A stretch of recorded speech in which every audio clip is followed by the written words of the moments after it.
Halo teman-teman semuanya, Assalamualaikum warahmatullahi wabarakatuh. Selamat malam, ketemu lagi dengan Salvi dalam acara Ngobrol Bareng Rahma dan Salvi. Nah, perkenalkan nama aku Salvia Sahya Sahitia, bisa dipanggil Salvi. Aku berasal dari Karkas 2022 dan di sini aku akan ngobrolin hal yang menarik banget bersama dengan teman aku. Halo Kak Rahma. Halo teman-teman semua, kenalin aku Rahma, sama kayak Salvi, aku juga dari Karir Kelas 2023. Salam kenal ya semuanya. Oke, salam kenal Rahma. Jadi di sini teman-teman kita bakal ngobrolin hal yang sangat menarik. Jadi stay tune, jangan sampai kemana-mana, oke? Nah, di sini aku sama Kak Rahma itu ada di usia yang sama ya Kak, kira-kira Kak. Nah, Yes, kebetulan betul banget. aku lahir di tahun milenium atau tahun 2000 gitu. Jadi kalau misalnya orang-orang bilang kita adalah generasi Gen Z gitu. Jadi apa Sip, namanya, sip. setelah generasi milenial itu ada generasi Gen Z yang terdiri dari generasi kita-kita yang akrab sama TikTok dan Instagram. Nah, tapi sayangnya generasi Gen Z sekarang ini tuh udah nggak kecil lagi guys gitu. Kita udah memasuki Udah, masa-masa usia kerja. Setuju banget gak sih Kak betul, Rahma? betul. Kita udah OTW dewasa gitu ya. Kayaknya bukan OTW lagi, udah masuk dewasa awal Udah, gitu ya. betul sekali. Kita udah masuk dewasa awal. Nah, sebagai Gen Z itu tentunya kita banyak memiliki kelebihan dan kekurangannya. Salah satunya kayak kita dari awal emang udah apa namanya? Bahkan dari kecil kita udah akrab sama televisi, sama teknologi gitu. Nggak beda sama orang tua kita yang mungkin kenalnya itu baru saat kayak udah dewasa. Kita dari kecil udah tahu handphone kayak gitu ya Kak Rahma. Jadi mungkin beberapa perilaku yang kita lakukan itu akan berbeda dari setiap generasi. Nah, di sini kita akan ngomongin hal itu, yaitu kita akan ngomongin tentang gimana sih Gen Z di tempat kerja. Oke, drum roll. Nah, di sini kebetulan Efek-efek. aku sama Kak Rahma sama-sama udah masuk usia kerja gitu. Kalau Kak Rahma mungkin bisa perkenalkan diri, terus sekarang di mana kerjanya, jadi role-nya jadi apa? Silahkan Kak Rahma. Oke, thank you so much Shalvi buat openingnya yang luar biasa keren ya teman-teman ya. Eh, Kenalan lagi, nama aku Rahma, nama panjangku Rahmawati Istianing Rahayu, tapi panggil Rahma aja ya karena kepanjangan. Kebetulan benar kata Shalvi, aku baru masuk di dunia kerja mungkin kurang lebih 1 sampai 2 tahun terakhir ini gitu ya. Nah, untuk dulu ada beberapa pengalaman, pernah jadi asisten riset bareng dosen, pernah juga di startup, dan sekarang kebetulan masuk di salah satu perusahaan yang bukan startup, jadi memang sudah established sejak sekitar 50 tahun yang lalu di Surabaya gitu, di bidang gas medis kayak gitu. Kurang lebih. Oke, thank you Kak Rahma. Jadi kalau sekarang di perusahaan yang bukan startup itu ya, tapi awalnya di Ya, startup.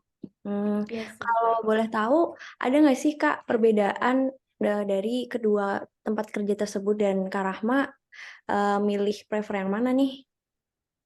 Ya, oke. Jadi banyak ya bedanya. Sebenarnya memang tergantung orangnya. Cuma secara garis besar memang terlihat sekali, terutama tentang gimana topik-topik pembicaraan yang diobrolin ketika di tempat kerja, terus gimana kita berkomunikasi dengan teman rekan kerja kayak gitu. Dulu kalau di startup itu kebetulan memang isinya anak-anak muda semua, hampir semua, dan satu angkatan di atas dan di bawahku. Jadi kayak ya udah seumuran aja gitu, sepantaran. Paling yang agak umurnya jauh itu manajerku, dan itu pun dia juga gaul banget gitu loh yang mengikuti kita. Jadi nggak yang saklek banget gitu, enggak. Jadi malah beliau yang masuk ke kita gitu, bukan kita yang kayak effort untuk gimana harus menyesuaikan diri ke beliau gitu, enggak. Nah, jadi waktu di startup tuh asik-asik banget sih teman-temannya, dan karena sefrekuensi mungkin ya dalam tanda kutip sefrekuensi tentang main, tentang obrolan apa sih yang hits-hits saat ini di TikTok atau di Instagram itu kita nyambung banget gitu. Apalagi beberapa juga punya hobi yang sama, ada yang K-popers, terus ada yang suka girl band ini, boy band ini, kayak seru banget gitu. Jadi di tempat kerja kalau kita lagi sepaneng atau stres gitu, kita jadi punya banyak topik obrolan yang masih nyambung gitu kita obrolin di luar topik tentang kerjaan gitu, itu kalau di startup. Nah, di sini kebetulan, satu timku memang orang-orangnya 30 tahun ke atas ya, jadi, mungkin generasi milenial ke atas. Tapi sebenarnya mereka juga nggak yang sangat, jauh dari teknologi sih ya. Milenial kan masih dekat dengan generasi kita ya, Saf, ya. Iya, Jadi ya. mereka juga yang nggak ketik-ketik banget gitu. Dan bahkan dulu waktu aku jadi asisten riset kebetulan, dosenku itu umurnya mungkin sekitar 40 tahun. Beliau itu malah lebih update tentang SF terkini yang berhubungan dengan pendidikan atau berhubungan dengan fasilitas, kemahasiswaan, lebih update daripada aku, kayak gitu. Jadi malah beliau yang ngasih tahu, "Rahma coba tools ini nanti dipraktekin buat ngasih studi," kayak gitu. Kayak, "Wow, ibu punya banyak sekali referensi," kayak gitu. Nah, sama kayak di sini, tapi kebetulan di tempat yang baru ini kan aku baru banget ya, belum ada 2 bulan. Jadi memang belum bisa cerita banyak. Tapi intinya ya itu tadi sih, mungkin kalau kita udah kehabisan topik ya, kalau kita udah kehabisan topik ngobrol atau udah nggak bahas kerjaan lagi, itu kayak lebih ke silent moment-nya lebih banyak gitu. Kayak, aduh kok krik-krik ya, ya udah deh mainan laptop aja kayak buka-buka apa gitu. Beda banget sama dulu kalau di startup tuh kayak kita hampir nggak ada momen krik-krik sih, selalu ngobrol jadi kecuali meeting atau emang lagi ada kerjaan gitu. Jadi kita lebih banyak, silent moment gitu mungkin ya. Dan, mungkin prioritas mereka juga, berbeda karena senior-seniorku di tempat kerja yang sekarang itu kan, lebih besar ya job desk-nya, lebih lebih tanggung jawabnya lebih tinggi gitulah intinya. Mungkin itu sih Salv yang sangat terasa bedanya ya. Oke, jadi lebih kepada kayak, dalam hal kayak ngobrol-ngobrol gitu ya, karena kalau di startup kayak lebih banyak yang sepantaran gitu. Jadi walaupun, apa namanya, momennya nggak lagi kerja itu tetap seru dan nggak krik-krik gitu ya. Tapi sekarang di tempat kerja yang baru, eee, budaya lingkungannya lebih, apa ya, lebih formal gitu mungkin kali ya, karena Yes. lebih banyak yang usianya lebih senior daripada kita. Oke, aku Betul. sebenarnya, karena sekarang aku udah kerja. Berarti berapa, OTW 3 tahun, OTW 3 tahun di tempat yang sama, dan di tempat kerja aku itu kebetulan isinya itu kayak perusahaannya Rahma yang sekarang, yang isinya lebih banyak milenial gitu. Jadi, apa namanya, aku bisa relate sama gimana sih kita nih, harus, apa ya, mikirin topik yang nyambung gitu ya sama mereka. Karena kadang tuh ya memang walaupun nggak banyak gap-nya gitu kan, cuman maksudnya kan, jalan, fase hidupnya udah berbeda. Balik lagi gitu ya, ke topik bahasan awal kita sebelumnya, yaitu Gen Z di, apa namanya, pekerjaan. Jadi udah kelihatan ya kalau misalnya Gen Z di pekerjaan tuh, apa namanya, sebenarnya bukan Gen Z aja gitu. Jadi orang tuh bakal lebih mudah berbaur dengan orang yang, mungkin umurnya seumuran atau topiknya yang sama gitu. Tapi kalau menurut Rahma sendiri, bedanya Gen Z sama milenial sama boomer gitu ya, di tempat kerja itu apa sih dari segi kayak cultural atau segi perilaku atau segi pekerjaan? Oke. Mungkin aku cerita yang waktu jadi asisten riset kali ya, soalnya kalau yang sekarang Eh, kebetulan kayaknya semuanya milenial sih. Tapi hmm, kalau di tempat kerjaku yang lama waktu aku jadi asisten riset, beberapa dosen pun kan ada yang boomers ya. Jadi terlihat sekali gap, perbedaan terutama teknologi, adaptasi teknologinya gitu. Terutama saat pandemi, aku ingat banget. Jadi waktu pandemi kan, pasti ya, teman-teman yang dengerin ini juga pasti kaget ya. Tiba-tiba kita harus adaptasi, semuanya serba online, begitupun dengan kampus gitu. Nah, waktu itu, kan kita pakai tools kayak Meet, terus Google Classroom juga, lebih aktif gitu ya. Dan itu menurutku awal-awal anak-anak mahasiswa dan dosen kenal dengan yang namanya Google Meet atau Zoom, kayak gitu. Nah, yang kesusahan itu bapak ibu yang boomer sih, jujur itu susah sekali. Bahkan beberapa kelas itu meskipun udah kita sediakan tools-nya, udah, kita beritahu caranya, tetap akhirnya kuliahnya BWA gitu. Kayak, eee, kuliah BWA kan kurang ini ya, kurang interaksi ya jelasnya. Cuma ya itu tadi, kita balik lagi kita nggak bisa memaksa mereka karena waktu pandemi itu bener-bener semuanya serba kaget dan bahkan yang milenial pun untuk adaptasinya itu nggak yang se-smooth itu gitu. Nah, waktu itu akhirnya caranya adalah ada salah satu temanku yang dia itu disuruh oleh dosenku untuk jadi operator di Zoom-nya gitu. Jadi dia khusus menemani si dosenku ini untuk ngajar di kelasnya kayak gitu. Itu karena ya tadi beliau kurang bisa mengoperasikan Zoom waktu itu. Nah, tapi kalau dosen-dosen yang generasi milenial kebetulan mereka beliau-beliau lebih bisa adaptasinya lebih gampang gitu. Dan untuk kita sendiri ya ya untungnya lah kita udah sangat dekat dengan teknologi, kalau kita mungkin seminggu, bahkan sehari diajarin kayaknya udah lancar-lancar sendiri gitu ya. Kayak gitu sih mungkin bedanya. Oke, jadi lebih ke apa ya, penggunaan teknologi yang kayak di kita tuh lebih nyambung kayak gitu ya. Tapi aku sebenarnya bisa relate sih itu waktu pandemi kan karena maksudnya aku kuliah juga kan waktu itu. Dan maksudnya sebagai mahasiswa pun aku merasa kesulitan gitu untuk beradaptasi sama kebiasaan eh, kuliah online via Zoom, tugas-tugasnya yang diunggahnya ke Google Drive atau ke aplikasi kampus yang mungkin kalau kampus aku udah ada gitu kan, apa namanya, website kampus. Tapi mungkin di beberapa sekolah lain, misalnya kayak di SD atau di SMP, aku nggak ngebayangin gimana sih mereka tugasnya atau ya kan. Jadi Ya, betul aku banget. pun dengar beberapa orang tua yang kayak mereka tiba-tiba ngebeliin anaknya HP gitu karena HP menjadi suatu hal penting gitu ketika pembelajaran online di masa sekarang kayak gitu. Oke, aku nangkep jadinya. Terus kalau menurut Rahma sendiri, apakah teknologi itu berperan kalau kalau kata orang kan Gen Z itu kayak tech savvy gitu ya kan kita tuh, karena kayak benar-benar keep up sama perkembangan teknologi gitu. Kalau menurut Rahma, eh, perkembangan teknologi itu emangnya berpengaruh banget atau enggak sih ke dalam pekerjaan kita gitu? In terms mungkin sekarang pekerjaannya Rahma. Kalau menurut Rahma Ya, kayak gimana? oke, menurutku banget ya, dampaknya tuh besar banget.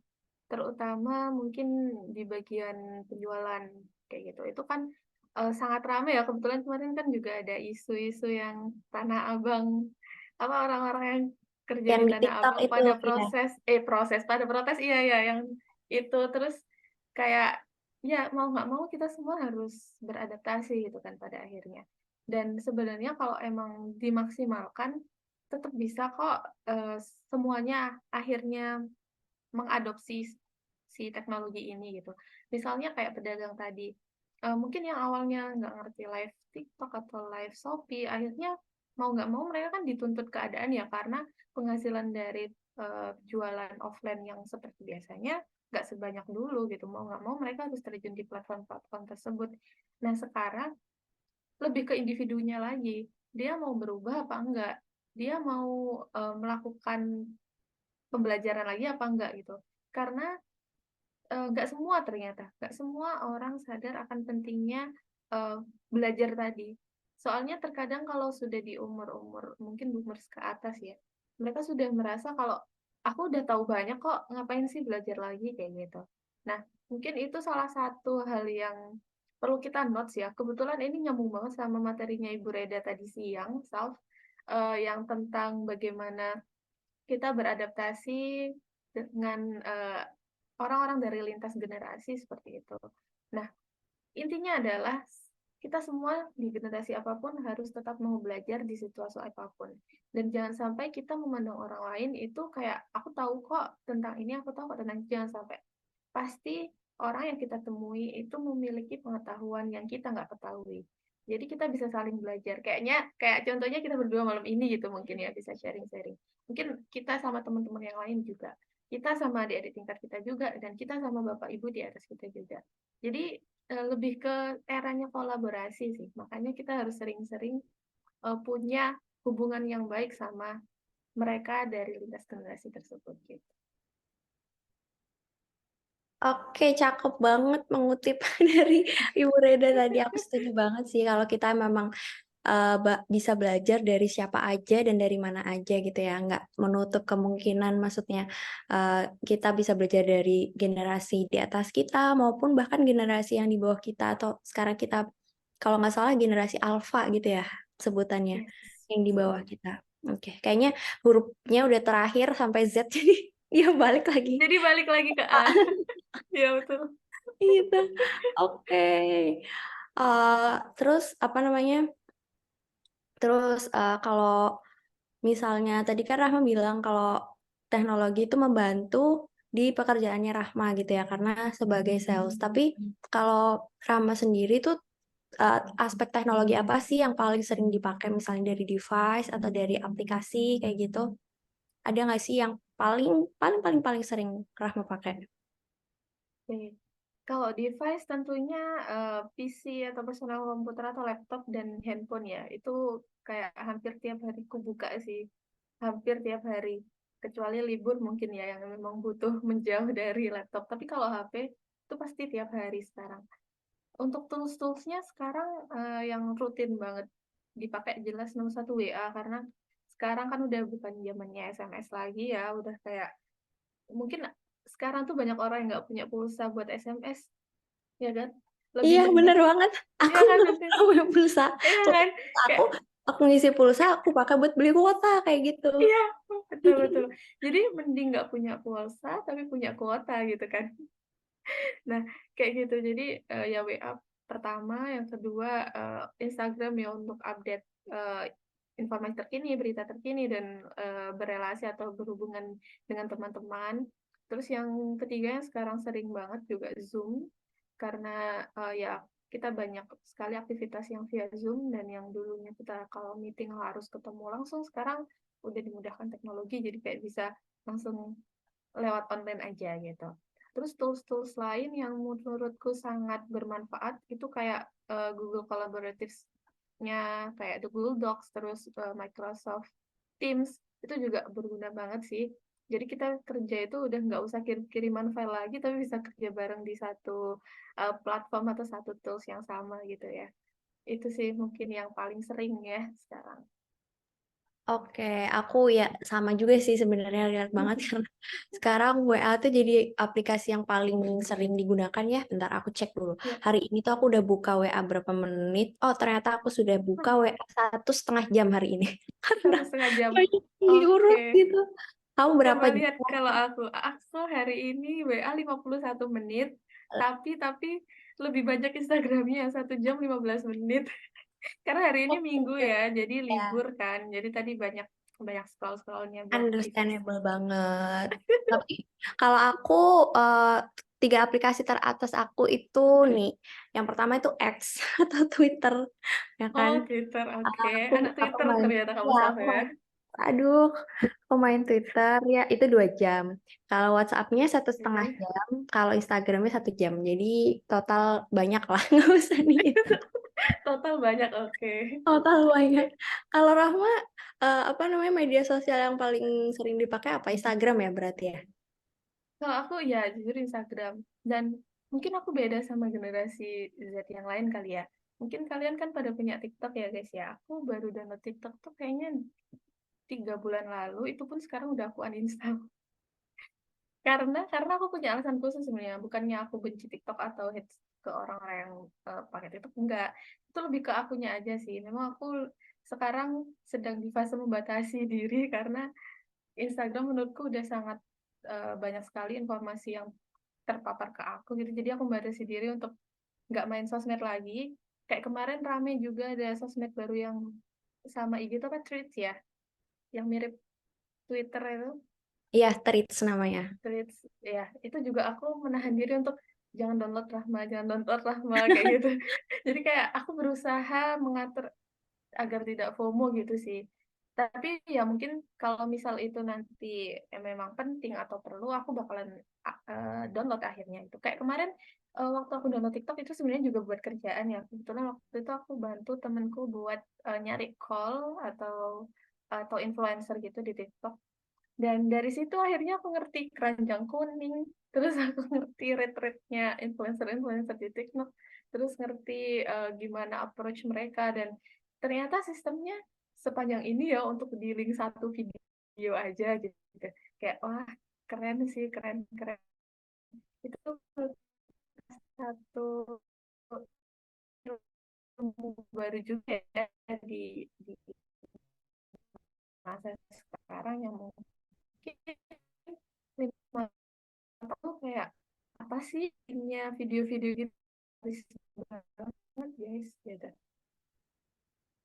tuh dengar nggak suara lo denger ya oke sorry Oh, disable tadi oke agak aman ya keputus sedikit sih ke Rahma, tapi sekarang gambarnya ya mungkin nge-freeze di itu aku. sih soal Oke, oke, oke, aku denger. Kak Rahma, tapi sekarang gambarnya nge-freeze di aku. Kak Rahma dengar suara aku nggak ya?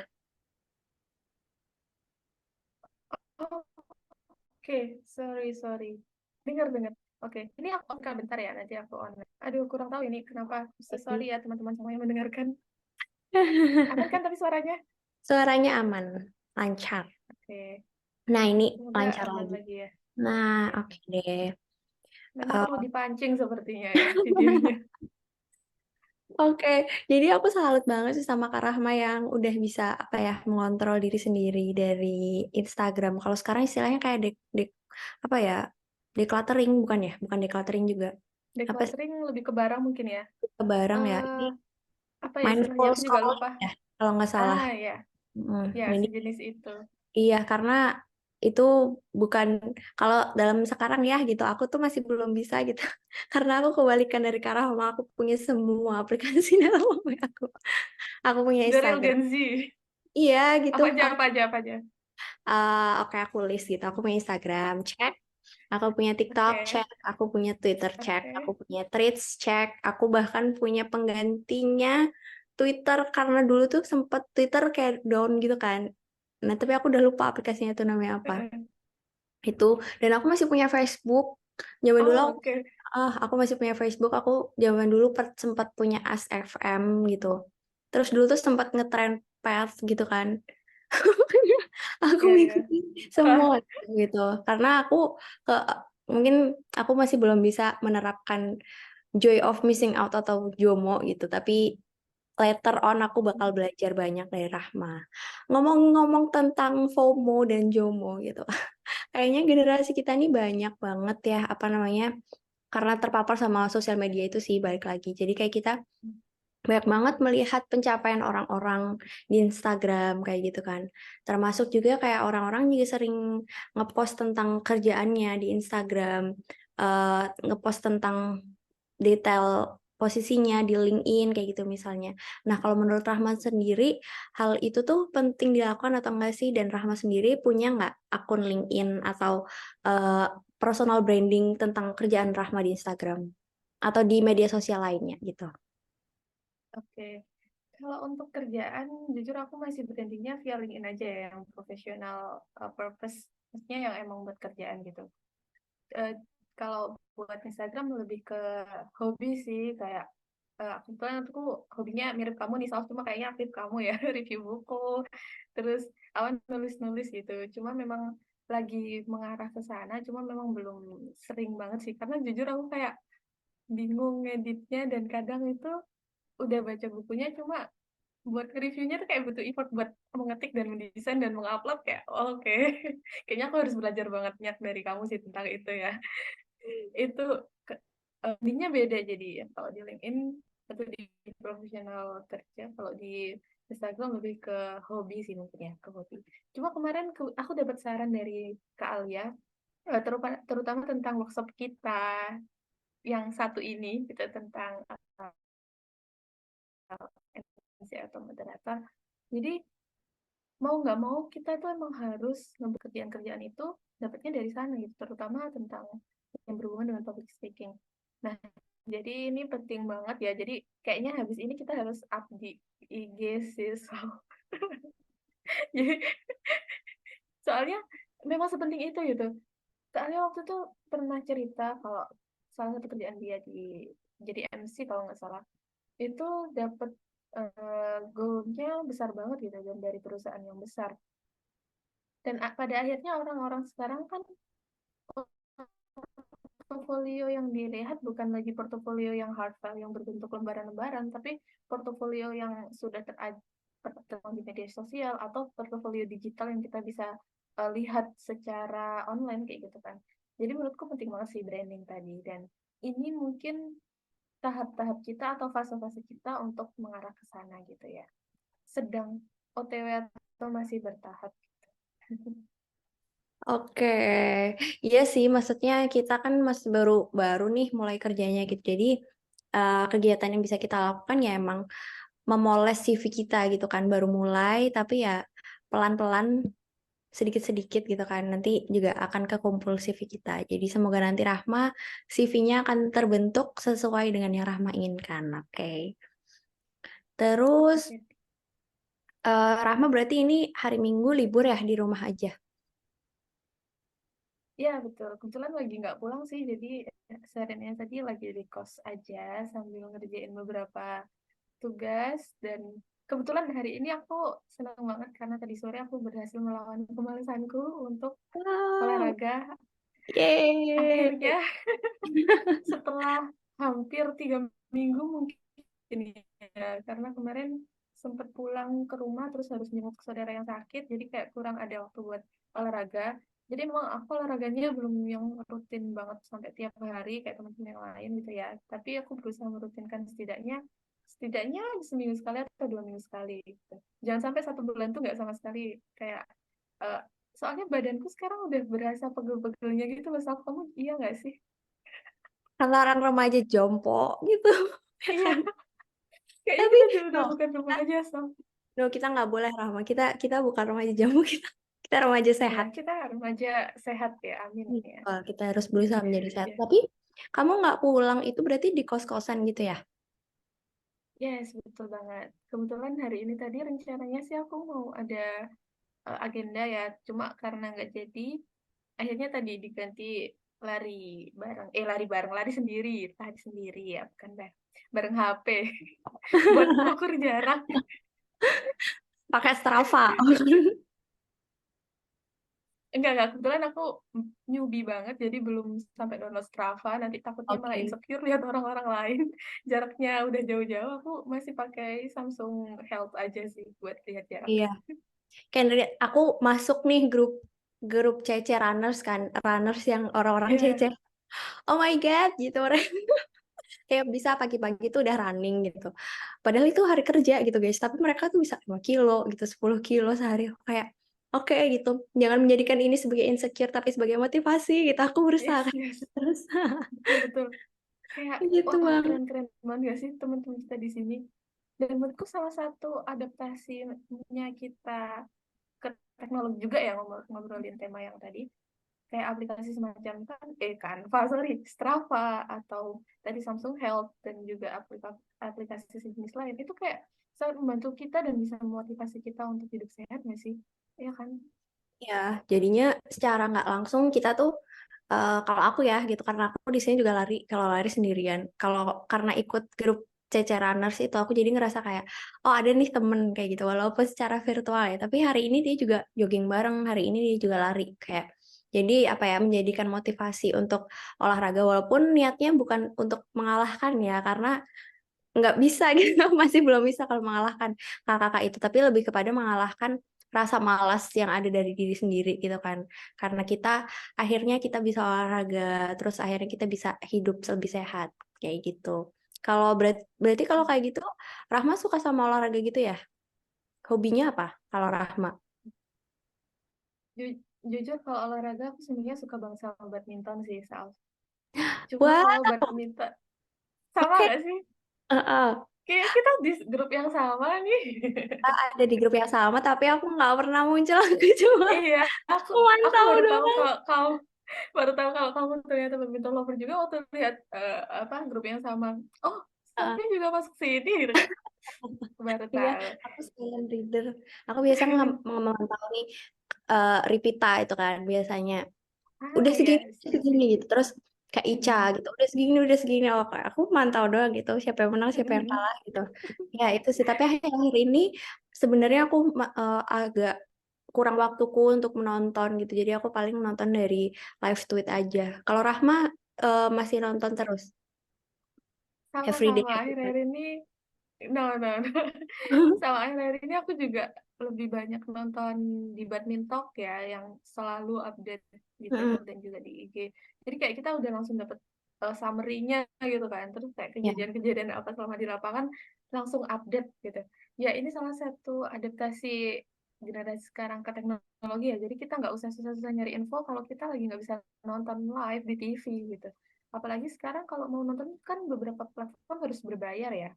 Eh, Terus kayak kalau misal lihat di ya beberapa itu berbayar, kalau nggak gitu di TV. Padahal kan sekarang generasi-generasi kita tuh jarang banget kan yang punya TV. Mungkin ada TV cuma nggak pernah dinyalain mungkin ya, atau yang lihat itu mbah kita atau orang tua kita gitu. Aku yakin pasti generasi sekarang tuh jarang banget yang lihat TV gitu. Nah, penggantinya adalah kita bisa lihat live score itu di Twitter atau di Instagram.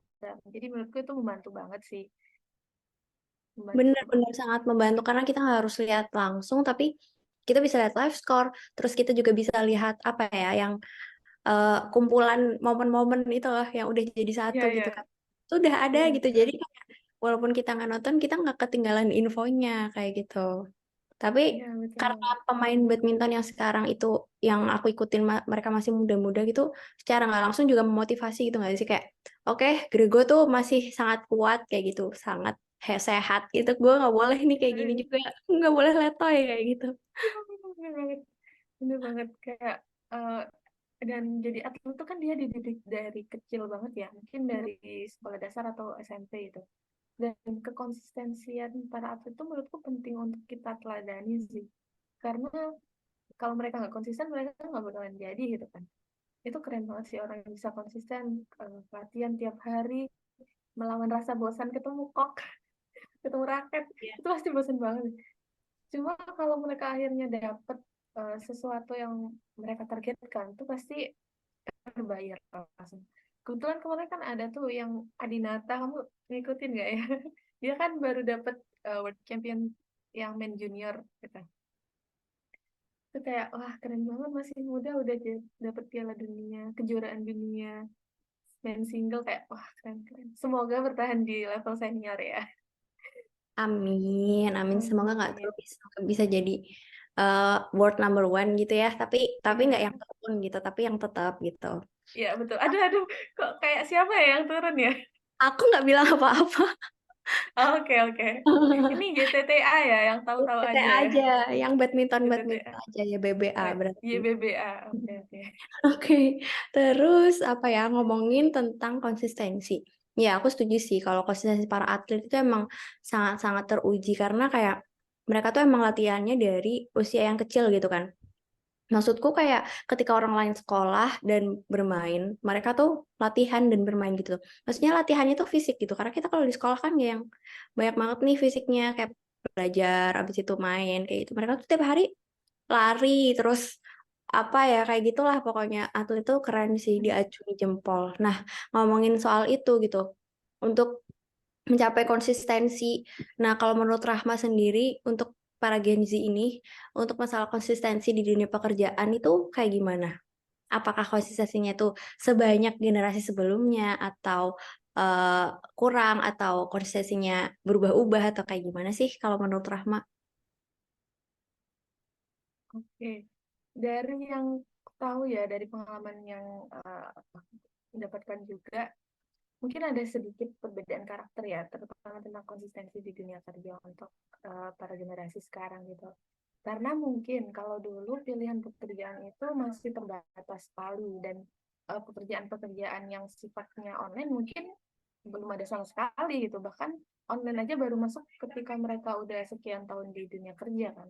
Jadi mau nggak mau pekerjaan tuh ya harus keluar rumah, harus datang ke kantor, pulang, kayak gitu dailynya.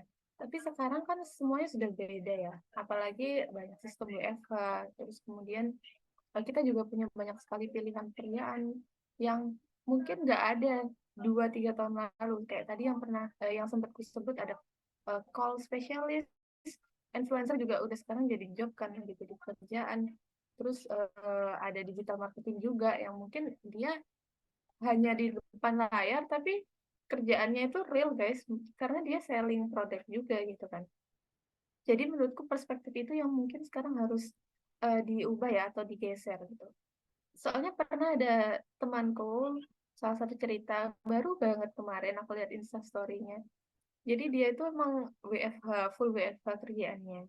Nah, di lingkungan rumahnya itu kayak ibu-ibu kompleks gitu. Nah, setiap dia keluar dari rumah selalu ditanyain, "Mbak hari ini libur ya?" Gitu. Padahal itu hari Senin gitu. Kayak, "Loh Mbak nggak kerja?" Kayak gitu. Padahal itu hari Selasa. Terus dijawab, "Kerja kok Bu, cuma kerjanya dari rumah." Gitu. Tapi ternyata masih banyak orang yang nggak ngeh kerjaan di rumah itu real ada, itu ada yang masih belum paham gitu. Mungkin orang-orang yang di luar jangkauan kita ya. Nah, gimana caranya buat kita mengedukasi mereka kalau ini tuh juga berpeluang besar loh, nggak harus kerjaan yang 9 to 5 kantor atau nggak harus yang memang secara fisik bertemu orang. Sekarang udah banyak sekali pilihan-pilihan pekerjaan yang kita bisa mengeksplor dan bisa banyak berkembang di sana.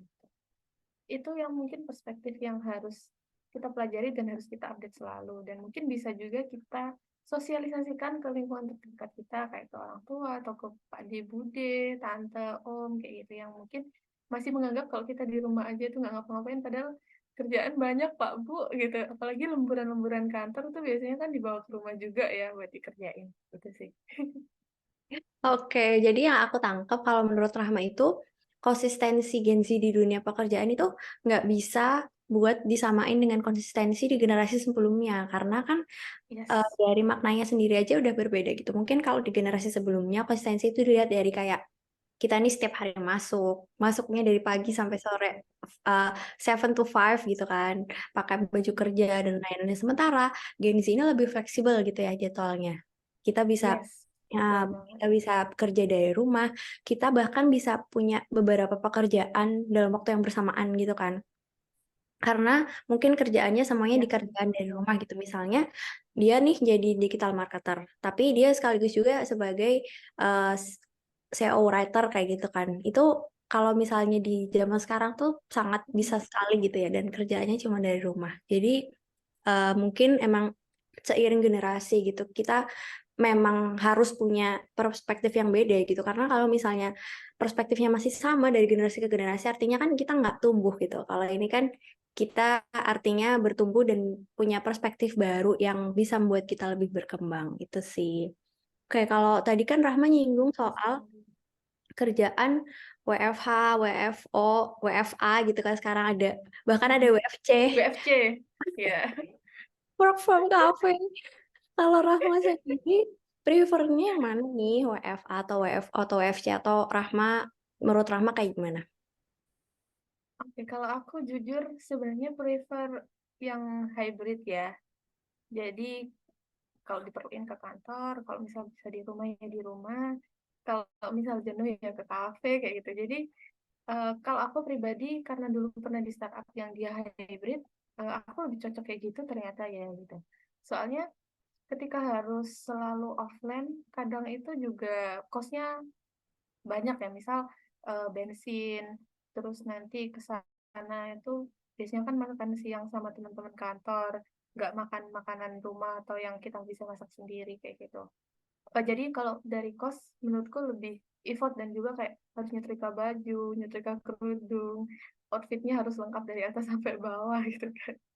Tapi kalau kita bisa di rumah kan kita bisa ya udah sewajarnya aja kan yang terlihat juga dari eh, tengah ke atas aja itu kan. Cuma cuma menurutku yang harus jadi notes adalah itu akan tergantung oleh orangnya sih. Karena aku tipe orangnya kebetulan tuh extrovert banget ya. Jadi meskipun aku suka sesekali di rumah ngerjainnya atau di kafe kalau butuh apa namanya kalau butuh lingkungan baru gitu, tapi aku tetap butuh interaksi langsung gitu. Aku merasa banget karena waktu itu sempat di kantorku tuh full WFH dan aku stres sendiri gitu karena nggak ketemu orang, nggak ketemu Itu waktu offline. pandemi gitu ya Kak berarti? Iya, itu waktu awal-awal pandemi. Jadi waktu sebelum hybrid itu kita full WFH. Kayak gimana nih masa aku ketemu dia tiap hari tapi via Zoom, via dulu kita pakai Discord. Kayak kok nggak bisa ketemu langsung sih, padahal tiap hari ketemu di Discord gitu. Kayak aku pengen ketemu langsung gitu rasanya. Nah, terus setelah hybrid ketemu mereka akhirnya kita kayak bisa seru banget gitu karena ya tadi ya di startup tuh orangnya kebetulan sepantaran semua gitu. Nah, beda sama temenku yang dia itu memang introvert parah dan dia memang suka kerjaan-kerjaan yang ya udah di depan laptop aja gitu, yang interaksinya secukupnya aja, seperlunya aja gitu. Jadi ya balik lagi WFH, WFA atau work off work from office, WFO itu semua akan tergantung dengan orangnya. Tapi gimana kita bisa beradaptasi dengan semua tipe tadi itu yang penting.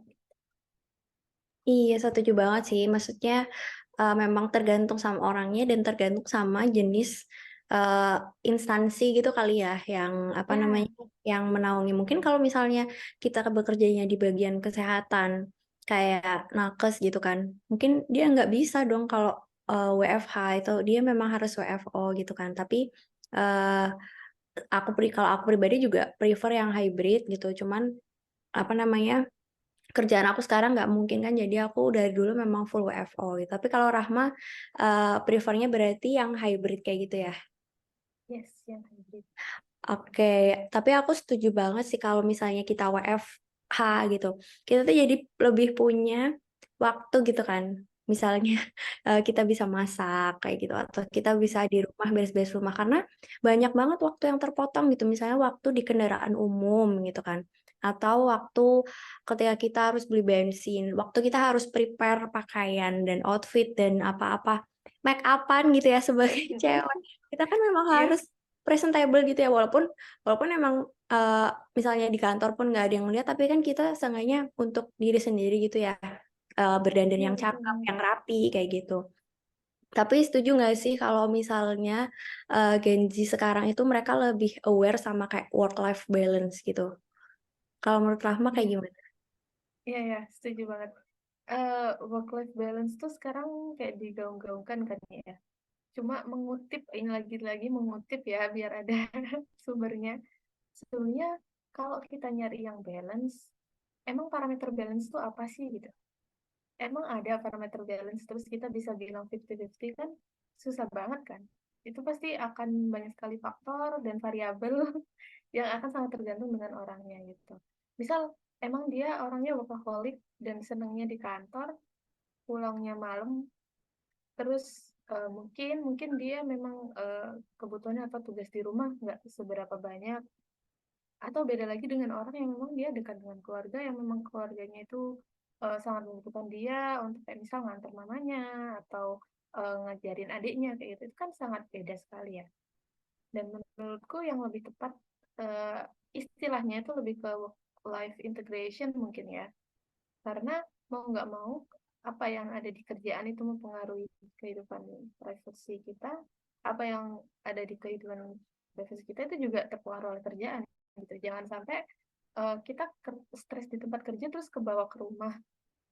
Nah itu kan jangan ya.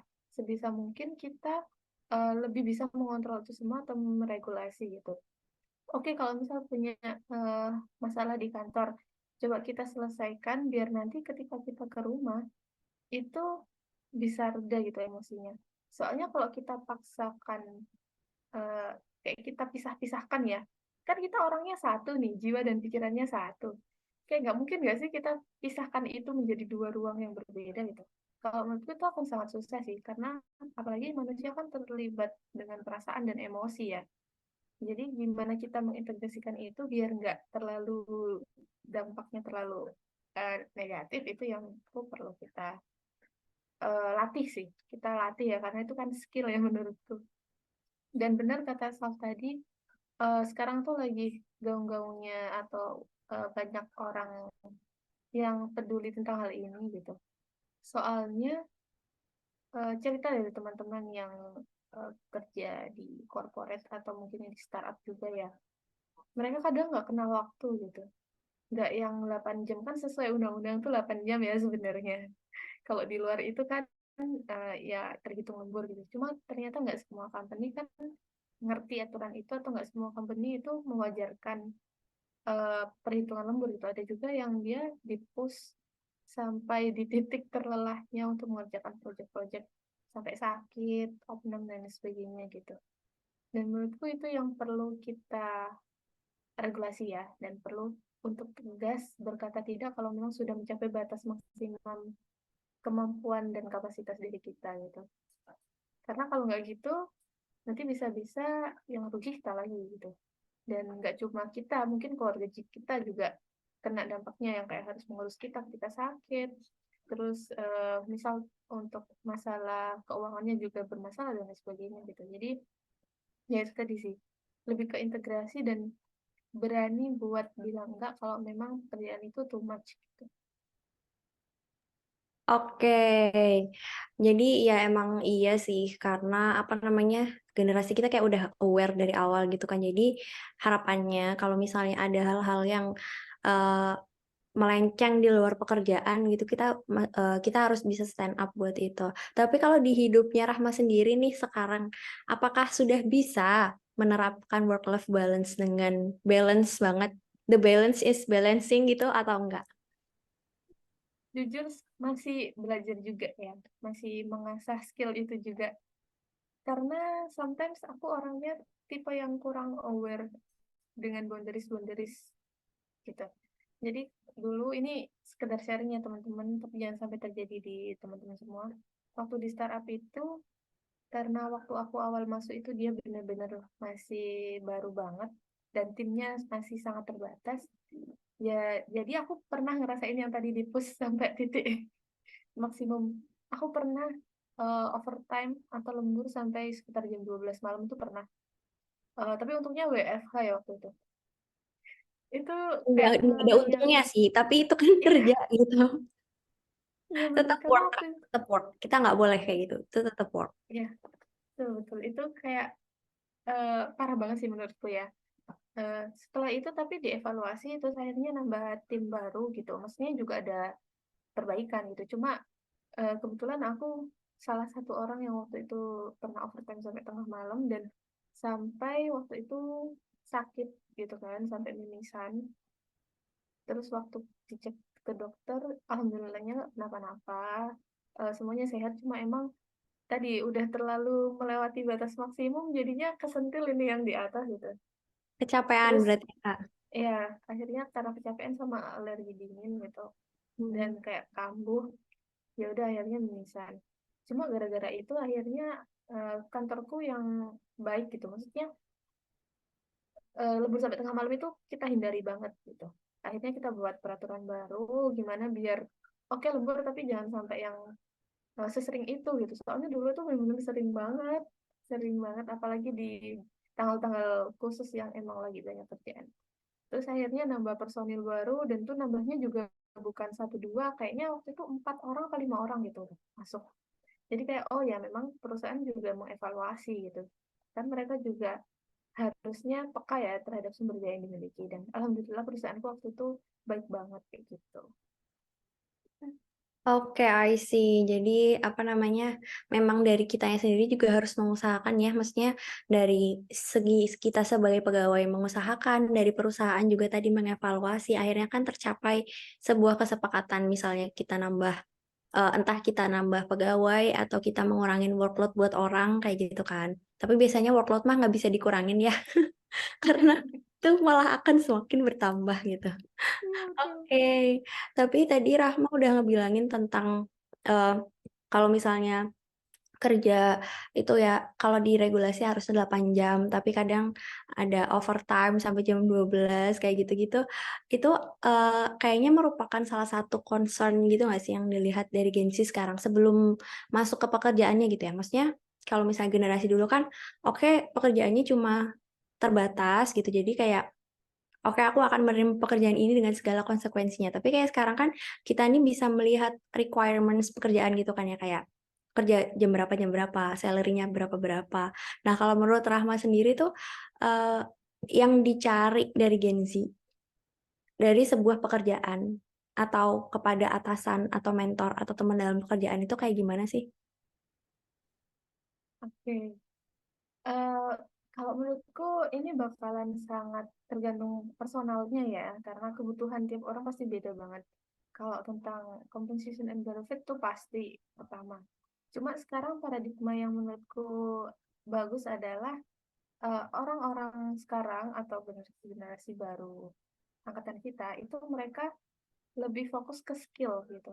Lebih fokus ke peningkatan skill yang akhirnya bisa mengembangkan pekerjaan mereka nantinya gitu. Jadi pikirannya tuh bukan jangka pendek lagi, tapi lebih ke jangka panjang. Itu menurutku bisa dilihat dari tren-tren bootcamp-bootcamp yang sangat banyak dan menjamur. I see, I Itu see. kan itu kan baru ada mungkin setelah pandemi mungkin ya, baru Iya, banyak iya. banget. Kalau nggak salah setelah kegiatan pelajaran online itu mulai marak dan bootcamp itu mulai ada gitu. Ya, betul betul.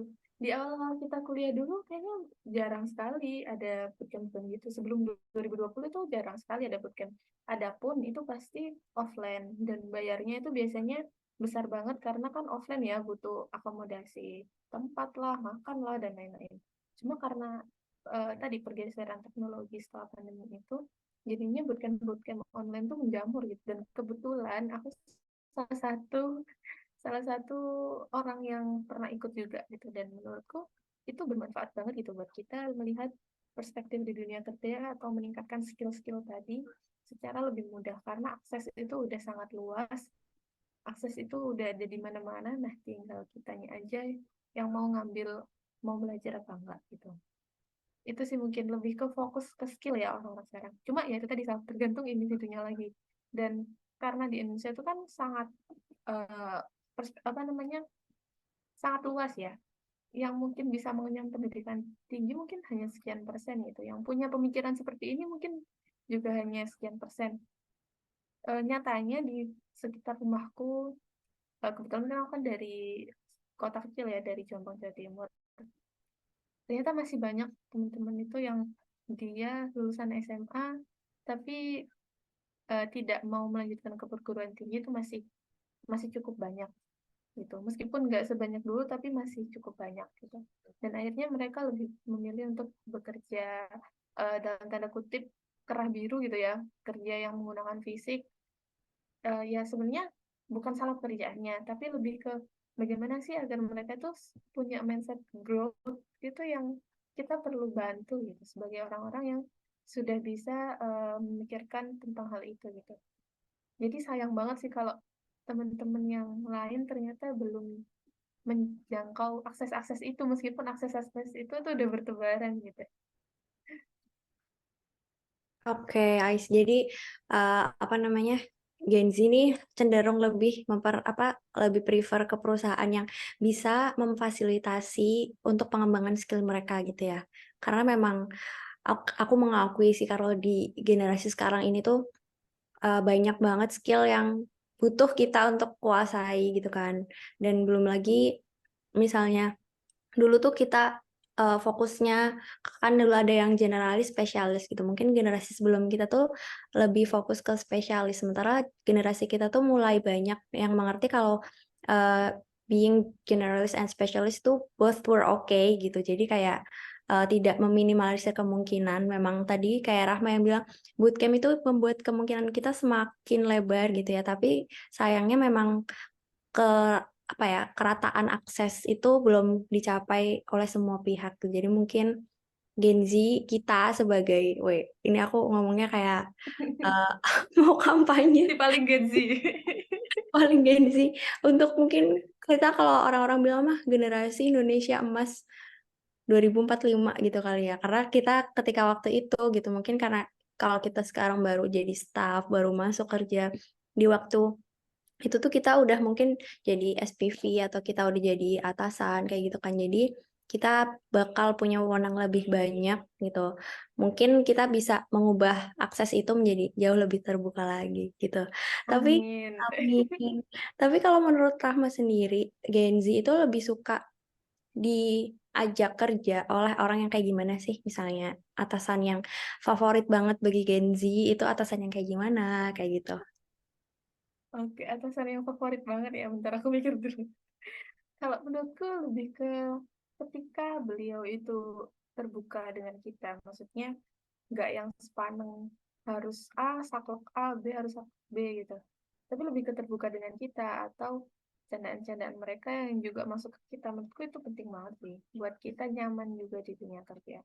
Hmm. Eh Kayak misal kan udah bukan zamannya sekarang itu, apa sih, kalau dulu kan kalau salah dikit lempar berkas, terus kalau salah dikit dimarah-marahin di depan umum gitu kan, itu menurutku paradigma lama banget ya. Kalau sekarang kan lebih ke oke, kamu salah, apa yang bisa kita perbaiki bersama-sama kayak gitu. Jadi Hmm. menurutku itu pimpinan yang favorit banget sih kalau tipenya seperti itu. Dan semoga itu bisa kita terapkan juga nantinya ya waktu kita ada di posisi-posisi kayak gitu. Iya, amin. Karena memang kalau sekarang tuh semuanya cenderung bisa dikomunikasikan gitu nggak sih? Kayak gap antara atasan dan bawahan tuh kayak nggak yang saklek banget kayak dulu gitu. Dulu kan Ya, kayak atasan kayak yang bener-bener, oke itu atasan kayak gue takut nih nggak bisa iya, deketin gitu. Tapi sekarang tuh kita lebih prefer atasan yang kayak bisa di approach. Jadi kayak kita untuk proses pekerjaan lebih mudah karena sering komunikasi gitu kali ya. Kalau Rahma ya. sendiri ada nggak di tempat kerja yang jadi kayak mentor aku atau orang yang aku look forward to gitu sebagai itu. Oke. Tapi nggak harus atasan sih, mungkin bisa juga temannya Rahma atau kayak gimana. Hmm. Sebenarnya ada sih, ini di tempat kerja yang dulu. Salah satu dosenku sebenarnya, salah satu dosenku sejak maba. Jadi beliau itu dosen pembimbing akademik, dosen pembimbing skripsi juga, dan dosen yang ngajak aku proyek ini itu gitu. Dan aku sangat sangat kagum kepada beliau. Jadi beliau itu tipenya tadi yang aku cerita update banget dengan teknologi, itu adalah beliau gitu. Bahkan tools tools semacam Padlet, terus apalagi ya, aku sampai lupa namanya, Padlet sih yang aku ingat, itu tuh beliau yang ngajarin ke aku gitu. Beliau yang kenalin ke aku. Terus waktu itu Zoom juga, waktu pandemi itu beliau yang apa ya, yang gencar untuk mengajak dosen-dosen lainnya untuk ayo pakai ini loh buat ngajar itu. Dan satu yang aku respect adalah beliau itu berani minta maaf ketika salah. Padahal menurutku salahnya itu yang nggak fatal banget gitu loh. Kadang itu telat balas agak lama aja bilang, aduh maaf ya Rahma, kayak gitu kayak, ya ampun nggak apa-apa, aku yang malah nggak enak tahu, soalnya ya udah nggak apa-apa nggak sih kalau dosen balas lama sebenarnya. Cuma beliau itu emang se-fast race itu, misal aku ngetik 20.12 ya, nanti beliau jamnya 20.13 gitu kayak, ah, stres banget. Masya Allah ibu, ah, kalah sama stres. Dan kalau beliau telat balas dikit itu bilang, aduh maaf ya, tadi ini. Oh iya bu. Ya, wah sangat-sangat sangat-sangat apa ya, berjasa sih untuk aku, dan itu jadi salah satu dosen yang menjadi role model aku dan jadi mentor aku juga. Gitu.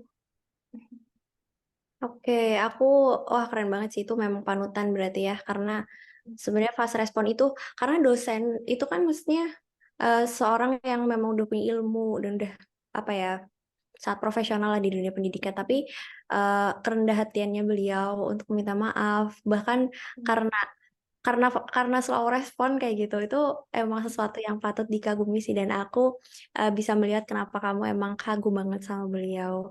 Oke, terus kalau menurut Rahma, karena kan tadi Rahma cerita kalau itu dosen yang apa namanya up to date juga waktu pandemi gitu kan, dengan Zoom dan lain-lain. Kalau menurut Rahma, eh, selain tadi kan Rahma di awal udah bahas ya karena Rahma itu ekstrovert gitu. Jadi ketika pandemi ngerasa terdampak banget gitu.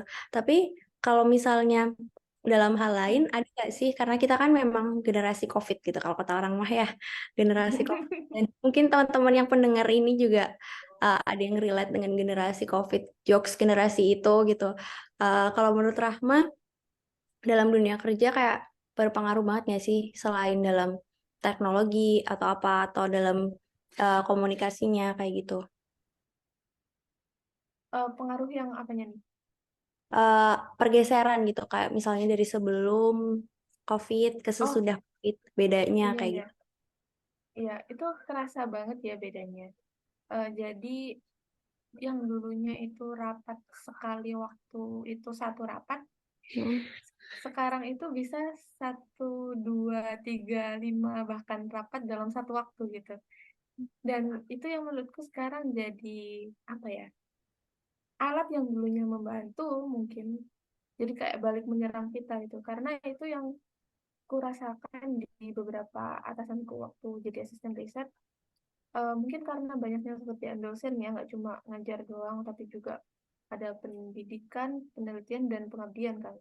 Jadi aku merasakan dengan real dan melihat secara real bagaimana dosen-dosenku itu rapat satu waktu 3. Jadi kayak misal dia punya device 3, itu semua-semuanya ada Zoom-nya gitu, kayak wow, luar biasa. Jadi ketika yang salah satu itu butuh respon dia, itu kadang kayak masih, aduh yang mana ini, yang mana ini. Dan menurutku itu hal yang jangan dinormalisasi ya, karena kita harus eh, fokus gitu, fokus di satu pekerjaan di waktu itu gitu. Karena kalau nggak gitu nggak ada yang maksimal gitu, nggak ada yang maksimal dua-duanya menurutku. Eh, jadi yang dulunya itu tools yang bisa membantu kita, jadinya malah kemakan gitu. Jadinya malah kita yang dalam tanda kutip mungkin diuntungkan dalam segi biaya waktu. Cuma akhirnya nggak fokus gitu. Ketika selesai rapat misal, terus kan lihat notulensi, terus kalau misal kurang jelas nanti tanya lagi. Padahal tadi yang ditanyakan sudah ada di rapat kayak gitu. Jadi kayak yang nggak efektif aja gitu sih menurut sepengalamanku ya. Cuma itu yang nggak semuanya seperti itu. Ada juga yang dia bisa manage itu dengan baik, dengan tegas bilang, enggak, aku ada jadwal di jam ini, jadi kita harus cari jam lain untuk meeting yang lain kayak gitu. Jadi memang itu sangat tergantung dengan individunya. Tapi yang aku syukuri adalah akhirnya pandemi itu membuat kita dan banyak orang lainnya akhirnya mau nggak mau harus maju gitu, mau nggak mau harus melek, mau nggak mau harus mau gitu, karena kalau nggak gitu nggak bakalan jalan kerjaannya gitu sih. Apalagi sekarang, bukan sekarang, dulu waktu skripsian aku inget banget, dulu kan aku skripsinya tuh waktu sidangku itu waktu ada virus virus apa, COVID yang Delta kalau nggak salah, yang menyebarnya sangat cepat, atau Omikron ya, apa Delta ya, aku lupa. Pokoknya yang menyebarnya sangat cepat itu di bulan Juli 2021, aku ingat banget. Nah, itu kalau nggak ada Zoom, mungkin aku nggak tahu ya mau sidang kapan ya kan. Kayak gitu. Jadi, ya itu tadi sih. Semuanya terbantu dengan teknologi, cuma kita juga harus dengan tegas bisa tahu boundaries kita dan tahu mana yang bisa menjadi fokus kita agar kerjaan-kerjaan kita itu jadi maksimal.